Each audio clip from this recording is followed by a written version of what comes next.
Saudara-saudari, marilah kita mendengarkan renungan dengan judul Utamakan Kasih dan Keadilan,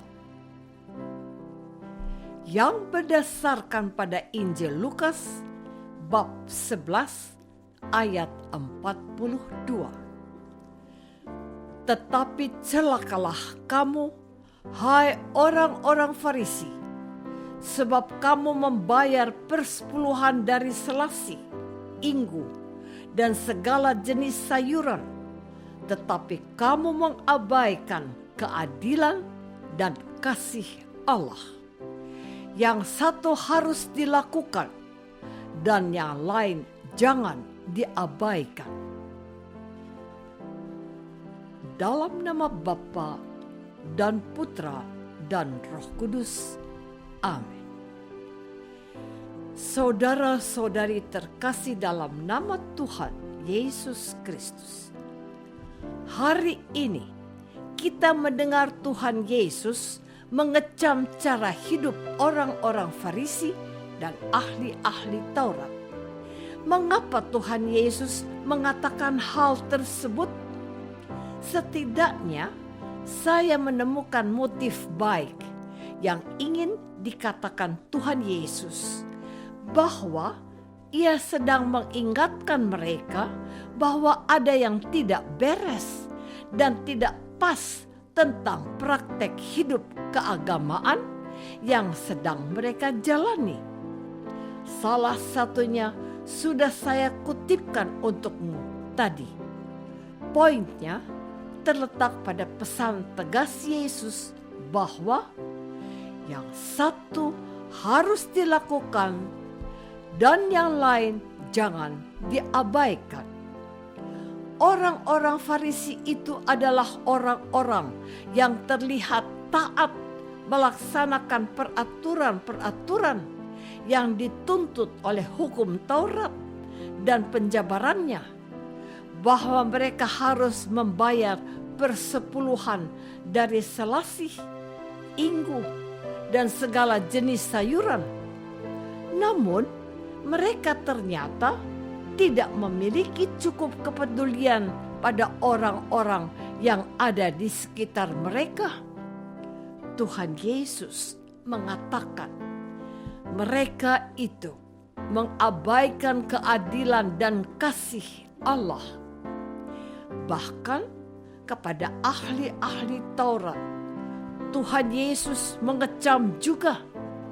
Katanya, celakalah kamu juga, hai ahli-ahli Taurat, sebab kamu meletakkan beban-beban yang tak terpikul pada orang lain, tetapi kamu tidak menyentuh beban itu dengan satu jari pun. Mereka menuntut orang lain harus menaati peraturan, sedangkan mereka tidak mau tahu akan hal itu. Saudara-saudari terkasih, tidak mengherankan kalau Tuhan Yesus berkata kepada pengikutnya, sebab itu turutilah dan lakukanlah segala sesuatu yang mereka ajarkan kepadamu. Tetapi janganlah kamu turuti perbuatan-perbuatan mereka, karena mereka mengajarkannya, tetapi tidak melakukannya. Matius bab 23 ayat 3. Bahkan dalam khotbah di atas bukit, Tuhan Yesus mengatakan hal ini. Jika hidup keagamanmu tidak lebih benar daripada hidup keagaman ahli-ahli Taurat dan orang-orang Farisi, sesungguhnya kamu tidak akan masuk ke dalam kerajaan surga. Matius bab 5 ayat 20.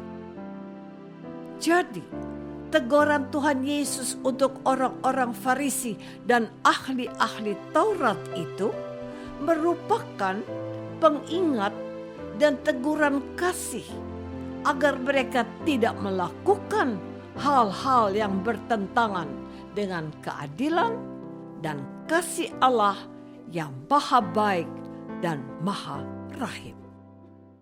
Saudara-saudari terkasih, Tuhan Yesus mengatakan kepada orang-orang Farisi agar tidak merasa sudah baik karena menaati peraturan-peraturan yang telah ditetapkan oleh Musa dan para nabi terdahulu, sebab mereka justru tidak memperhatikan nasib orang-orang yang kecil dan terpinggirkan. Mereka mengabaikan nasib orang-orang yang miskin, orang-orang yang perlu pertolongan, para pemungut cukai, dan orang-orang berdosa. Mereka sibuk dengan dirinya sendiri dan ingin disebut orang suci. Mereka suka duduk di tempat terdepan di rumah ibadat dan suka menerima penghormatan di pasar. Karena itu, Tuhan Yesus menyatakan bahwa mereka itu seperti kubur yang tidak memakai tanda.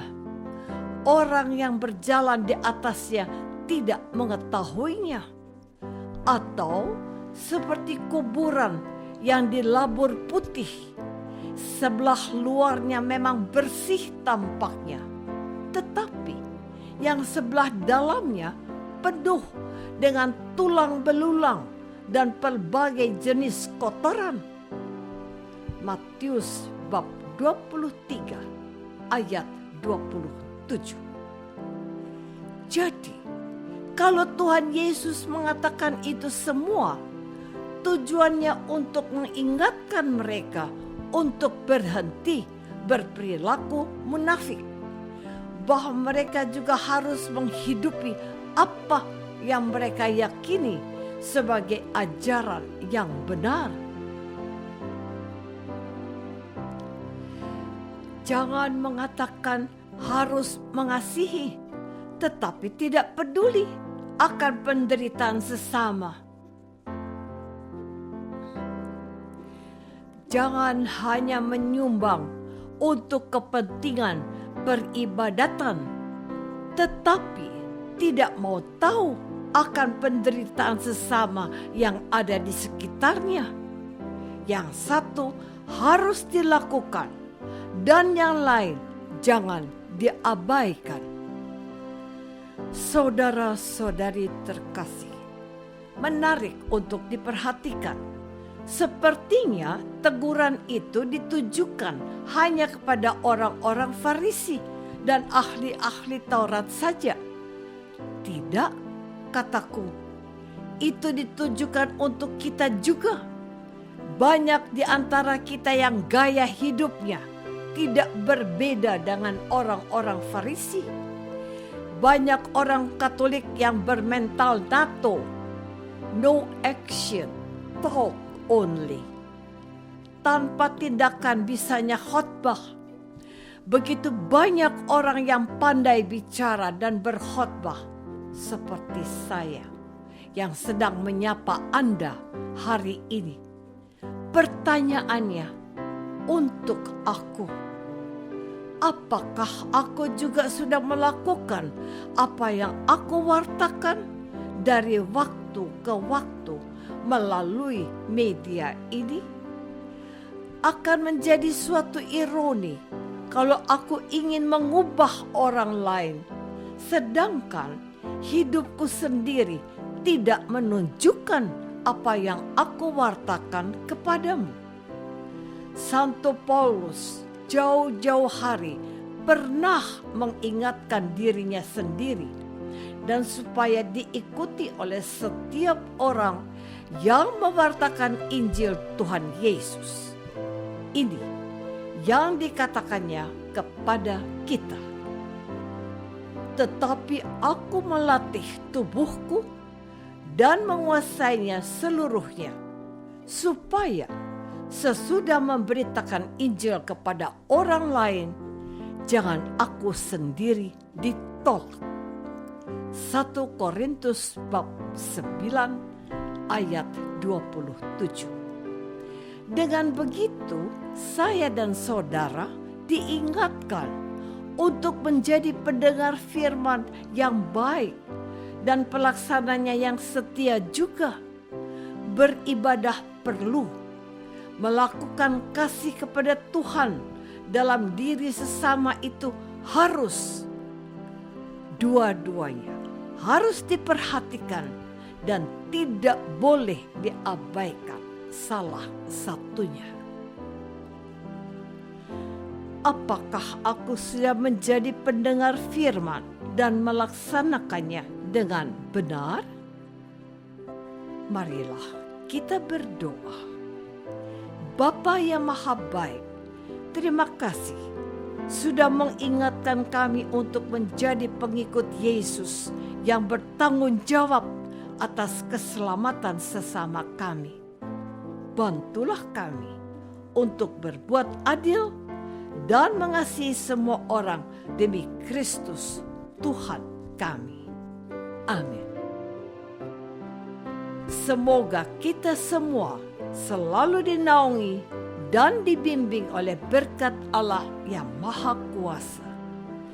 Dalam nama Bapa dan Putra dan Roh Kudus. Amin.